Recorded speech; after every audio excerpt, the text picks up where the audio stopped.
بسم اللہ الرحمن الرحیم۔ بالکونی کی منڈیر کے قریب ایک اسٹول پڑا ہوا تھا۔ وہ یقیناً وہاں آ کر بیٹھتا تھا۔ نیچے دیکھنے کے لیے منڈیر پر مگ کے چند نشان تھے۔ چائے یا کافی پیتا ہے یہاں بیٹھ کر، مگر کس وقت؟ یقیناً رات کو۔ اس نے سوچا اور آگے بڑھ کر نیچے جھانکا۔ وہ تیسری منزل تھی اور نیچے بلڈنگ کا لان اور پارکنگ تھے۔ کچھ فاصلے پر کمپاؤنڈ سے باہر سڑک بھی نظر آ رہی تھی۔ وہ ایک پوش ایریا تھا اور سڑک پر ٹریفک زیادہ نہیں تھی۔ وہ واپس اندر آ گئی۔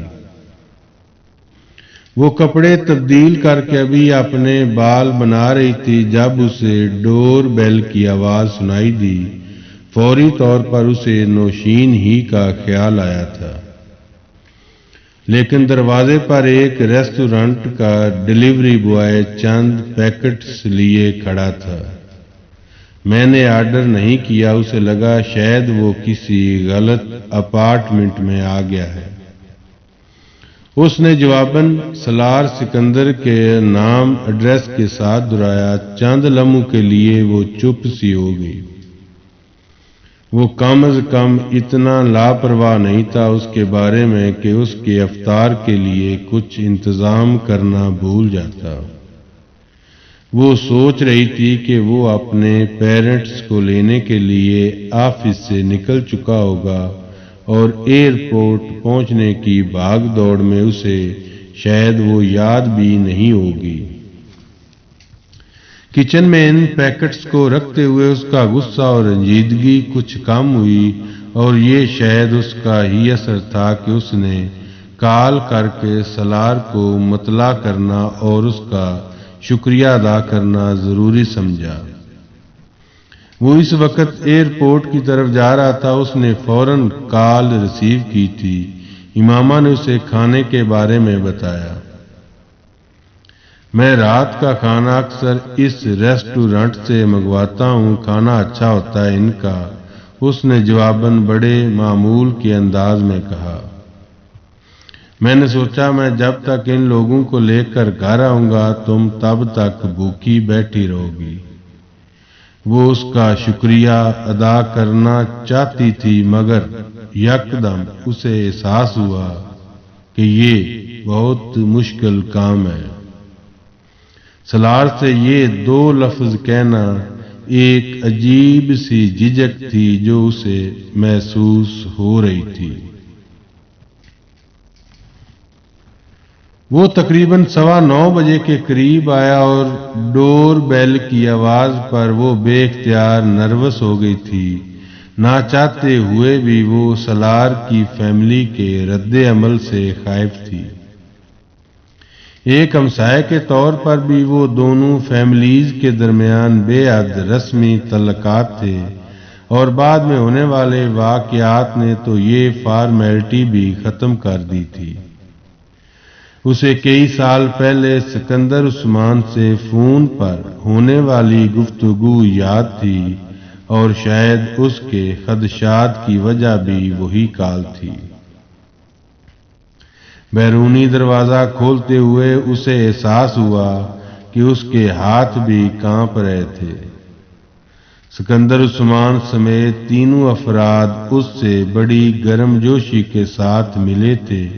وہ ان کے رویوں میں جس روکھے پن اور خفگی کو ڈھونڈ رہی تھی وہ فوری طور پر اسے نظر نہیں آئی۔ امامہ کی نروسنس میں کچھ کمی آئی۔ فرقان کے گھر ڈنر کے دوران اس کی یہ نروسنس اور بھی کم ہوئی۔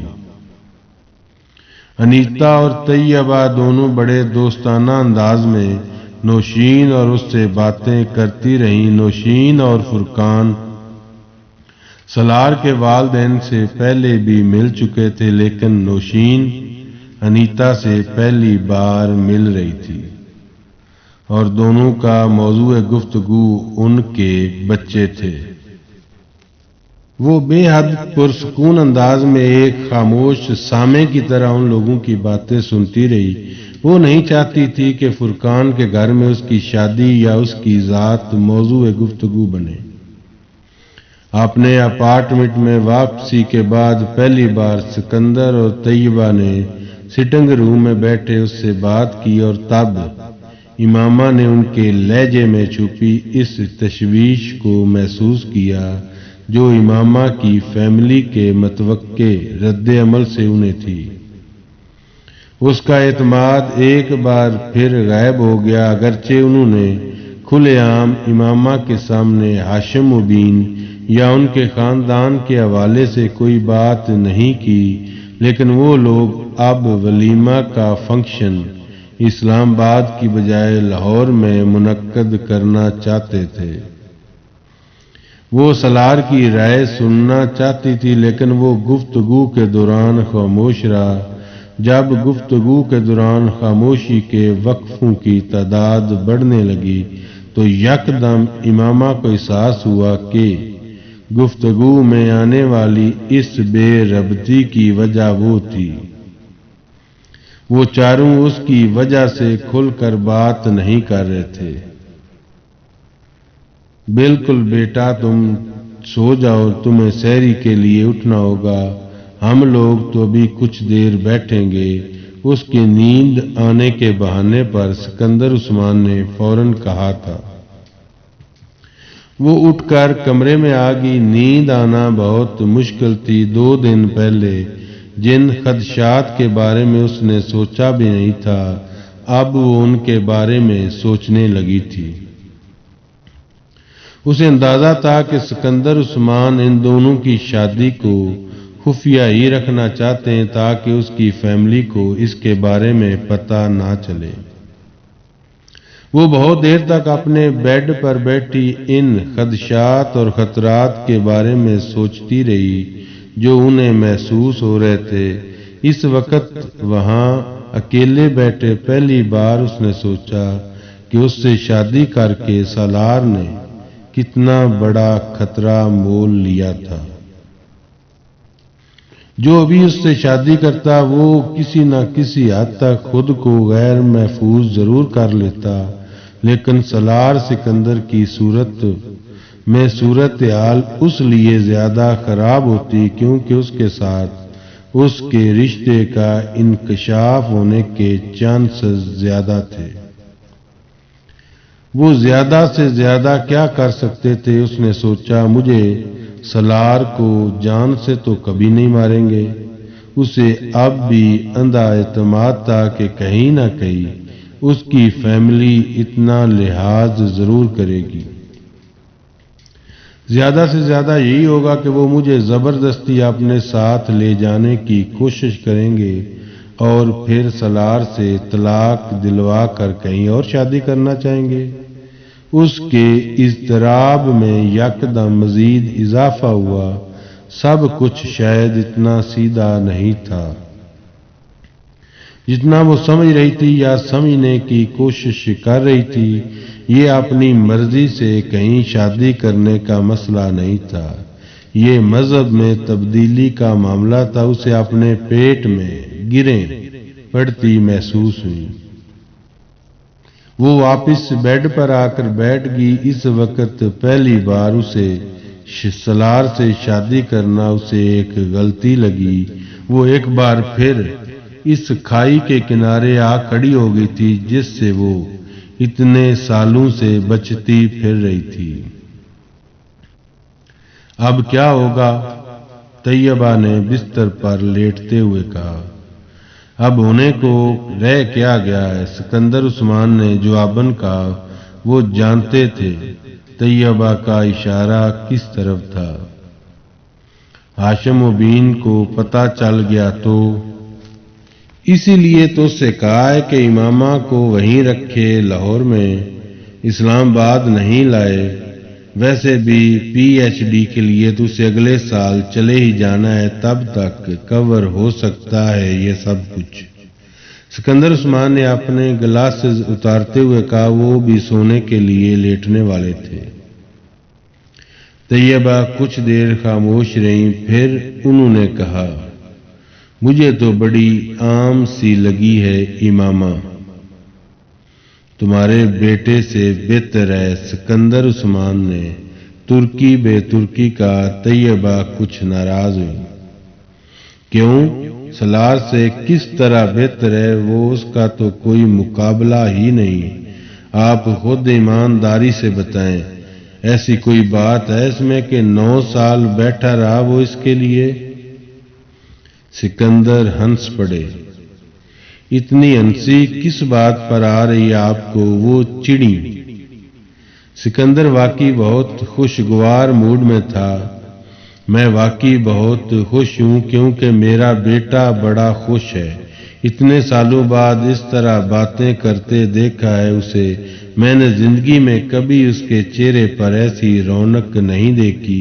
امامہ کے ساتھ اس کی شادی ہو گئی ہے، میرے تو کندھوں سے بوجھ اتر گیا ہے۔ اس کے سامنے کتنا شرمندہ رہتا تھا میں، تمہیں اندازہ بھی ہے؟ طیبہ خاموشی سے ان کی باتیں سن رہی تھی۔ انہوں نے اعتراف کیا کہ وہ غلط نہیں کہہ رہے۔ نیند میں وہ اس کے ہاتھوں میں رسیاں باندھ کر اسے کھینچ رہے تھے۔ رسیاں اتنی سختی سے باندھی ہوئی تھی کہ اس کی کلائیوں سے خون رسنے لگا تھا، اور ان کے ہر جھٹکے کے ساتھ وہ درد کی شدت سے بے اختیار چلاتی۔ وہ کسی بازار میں لوگوں کی بھیڑ کے درمیان کسی قیدی کی طرح لے جا رہی تھی۔ دونوں اطراف میں کھڑے ہوئے لوگ بلند آواز میں کہکے لگاتے ہوئے اس پر آوازیں کس رہے تھے۔ پھر ان لوگوں میں سے ایک مرد نے، جو اس کی کلائیوں میں بندھی رسیوں کو کھینچ رہا تھا، پوری قوت سے رسی کو جھٹکا دیا۔ وہ گھٹنوں کے بل اس پتریلے راستے پر گری۔ امامہ، امامہ، اٹس می، اٹھ جاؤ، سحری ختم ہونے میں تھوڑا سا وقت رہ گیا۔ وہ ہڑبڑا کر اٹھی، بیڈ سائڈ ٹیبل لیمپ آن کیا۔ سالار اس کے پاس کھڑا نرمی سے اس کا کندھا ہلاتے ہوئے اسے جگا رہا تھا۔ سوری، میں نے شاید تمہیں ڈرا دیا، سالار نے معذرت کی۔ وہ کچھ دیر تک خالی ذہن کے ساتھ اس کا چہرہ دیکھتی رہی۔ وہ گزرے ہوئے سالوں میں ایسے خواب دیکھنے کی عادی ہو گئی تھی، اور خوابوں کا یہ سلسلہ اب بھی نہیں ٹوٹا تھا۔ کوئی خواب دیکھ رہی تھی؟ سالار نے جھک کر گود میں رکھے اس کے ہاتھ کو ہلاتے ہوئے پوچھا۔ اسے یوں لگا تھا کہ وہ ابھی بھی نیند میں تھی۔ امامہ نے سر ہلا دیا۔ وہ اب نیند میں نہیں تھی۔ تم کمبل لیے بغیر سو گئی؟ سالار نے گلاس میں پانی انڈیلتے ہوئے کہا۔ امامہ نے چونک کر بیڈ پر پڑے کمبل کو دیکھا۔ وہ واقعی اسی طرح پڑا تھا۔ یقیناً وہ بھی رات کو کمرے میں سونے کے لیے نہیں آیا تھا۔ کمرے کا ہیٹر آن رہا تھا، ورنہ وہ سردی لگنے کی وجہ سے ضرور اٹھ جاتی۔ جلدی آؤ، بس 10 منٹ رہ گئے۔ وہ اسے پانی کا گلاس تھماتے ہوئے کمرے سے نکل گیا۔ منہ ہاتھ دھونے کے بعد جب وہ سٹنگ ایریا میں آیا تو وہ سحری کر چکا تھا اور چائے بنانے میں مصروف تھا۔ لاؤنج یا کچن میں اور کوئی نہیں تھا۔ ڈائننگ ٹیبل پر اس کے لیے پہلے ہی سے برتن لگے ہوئے تھے۔ میں چائے بناتی ہوں، وہ سحری کرنے کی بجائے مگ نکالنے لگی۔ تم آرام سے سحری کرو، ابھی اذان ہو جائے گی۔ میں اپنے لیے چائے خود بنا سکتا ہوں، بلکہ تمہارے لیے بھی بنا سکتا ہوں۔ سالار نے مگ اس کے ہاتھ سے لیتے ہوئے اسے واپس بھیجا۔ وہ کرسی کھینچ کر بیٹھ گئی۔ یہ سب لوگ سو رہے ہیں؟ ہاں، ابھی تھوڑی دیر پہلے ہی سوئے ہیں۔ ساری رات تو باتیں کرتے رہے ہم لوگ، اور شاید ہماری آوازوں کی وجہ سے تم ڈسٹرب ہوتی رہیں۔ نہیں، میں سو گئی تھی۔ اس کا لہجہ بہت بجھا ہوا تھا۔ سالار نے محسوس کیا وہ اسے بہت اپ سیٹ لگی۔ کیا کوئی زیادہ برا خواب دیکھا ہے؟ وہ چائے کے مگ ٹیبل پر رکھتے ہوئے کرسی کھینچ کر اس کے پاس بیٹھ گئی۔ خواب؟ وہ چونکی نہیں، ایسے ہی وہ کھانا کھانے لگی۔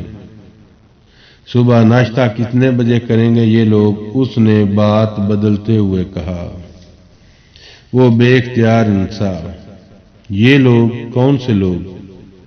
یہ تمہاری دوسری فیملی ہے، اب ممی پاپا کہو انہیں، اور انیتا کو انیتا۔ وہ اس کی بات پر بے اختیار شرمندہ ہوئی۔ وہ واقعی کل رات سے ان کے لیے وہی دو لفظ استعمال کر رہی تھی۔ ناشتہ تو نہیں کریں گے؟ ابھی گھنٹہ ڈیڑھ گھنٹہ تک اٹھ جائیں گے، 10 بجے کی فلائٹ ہے۔ سالار نے اس کی شرمندگی کو بھانپتے ہوئے بات بدل دی۔ صبح 9 بجے کی؟ اتنی جلدی کیوں جا رہے ہیں؟ وہ حیران ہوئی۔ صرف تم سے ملنے کے لیے آئے تھے یہ لوگ۔ پاپا کی کوئی میٹنگ ہے آج 2 بجے، اور انیتا تو اپنے بچوں کو ملازمہ کے پاس چھوڑ کر آئی ہے۔ چھوٹی بیٹی تو صرف 6 ماہ کی ہے اس کی۔ وہ بتا رہا تھا چائے پئیں گے ناشتے کے بجائے، وہ تم بنا دینا۔ میں ابھی نماز پڑھ کر آ جاؤں گا، پھر ان کے ساتھ ہی آفس کے لیے تیار ہوں گا اور انہیں ایئرپورٹ چھوڑ کر پھر آفس سے چلا جاؤں گا۔ سالار نے جمائی روکتے ہوئے چائے کا خالی مگ اٹھایا اور کھڑا ہو گیا۔ امامہ نے کچھ حیرانی سے اسے دیکھا۔ تم سو گے نہیں؟ نہیں، شام کو آفس سے آنے کے بعد سوؤں گا۔ تم چھٹی لے لیتے، امامہ نے روانی سے کہا۔ سنگھ کی طرف جاتے ہوئے سالار نے پلٹ کر امامہ کو دیکھا اور پھر بے اختیار ہنسا۔ سونے کے لیے آفس سے چھٹی لینا میرے پروفیشن میں ایسا نہیں ہوتا۔ تم سوئے نہیں رات کو، اس لیے کہہ رہی ہوں۔ وہ اس کی بات پر جھیمپی تھی۔ میں 48 گھنٹے بغیر سوئے UN کے لیے کام کرتا رہا ہوں، وہ بھی شدید گرمی اور سردی میں، ڈیزاسٹر اسٹریکن ایریاز میں، اور رات کو تو ماں باپ کے پاس بیٹھا پرفیکٹ کنڈیشنز میں باتیں کرتا رہا ہوں۔ تھکتا کیوں؟ اذان ہو رہی تھی۔ اب پلیز مگ مت دھونا، مجھے ابھی اپنے برتن دھونے ہیں۔ امامہ نے چائے کا مگ خالی کرتے ہوئے اسے روکا۔ وہ ٹی بیگ نکال کر ویسٹ باسکٹ میں پھینکنے لگی تھی۔ ٹھیک ہے، دھوئیے۔ سالار نے بڑی خوش دلی کے ساتھ مگ سنک میں رکھا اور پلٹا۔ وہ کوڑے دان کا ڈھکن ہٹائے ہوئے فوکوتی رنگت کے ساتھ ٹی بیگ ہاتھ میں پکڑے کسی بت کی طرح کھڑی تھی۔ سالار نے ایک نظر اسے دیکھ پھر کوڑے دان کے اندر پڑی اس چیز کو دیکھا جس نے اسے یوں شاکڈ کر دیا تھا۔ نان الکوہولک ڈرنک، وہ مدھم آواز میں کہتے ہوئے کچن سے باہر نکل گیا تھا۔ وہ بے اختیار شرمندہ ہوئی۔ اسے یقین تھا کہ وہ اس کوڑے دان کے اندر پڑے جنجر بیئر کے اس خالی کین کو وہاں سے نہیں دیکھ سکتا تھا جہاں وہ کھڑا تھا۔ اس کے باوجود اس کو پتا تھا کہ وہ کیا چیز دیکھ کر سکتہ میں آئی ہے۔ اس نے جنجر بعد میں پڑا تھا، بیئر پہلے، اور یہ سالار سکندر کا گھر نہ ہوتا تو اس کا ذہن پہلے نان الکوہولک ڈرنکس کی طرف جاتا، مگر یہاں اس کا ذہن بے اختیار دوسری طرف گیا تھا۔ جھک کر ٹی بیگ پھینکتے ہوئے اس نے نان الکوہولک کے لفظ بھی کین پر دیکھ لیے تھے۔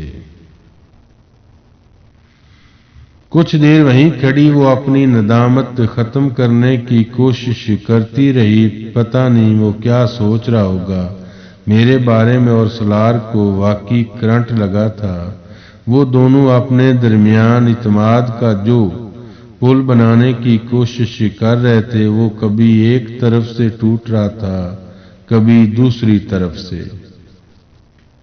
اس نے آخری بار شراب 8 سال پہلے پی تھی، لیکن وہ انرجی اور نان الکوہلک ڈرنکس تقریباً ہر رات کام کے دوران پیتا تھا۔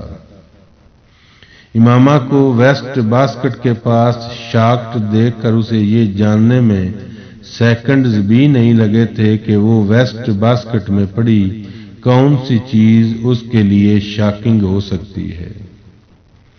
وہ کارپوریٹ سیکٹر سے تعلق رکھتا تھا اور جن پارٹیز میں جاتا تھا وہاں ڈرنکس ٹیبل پر شراب بھی موجود ہوتی تھی۔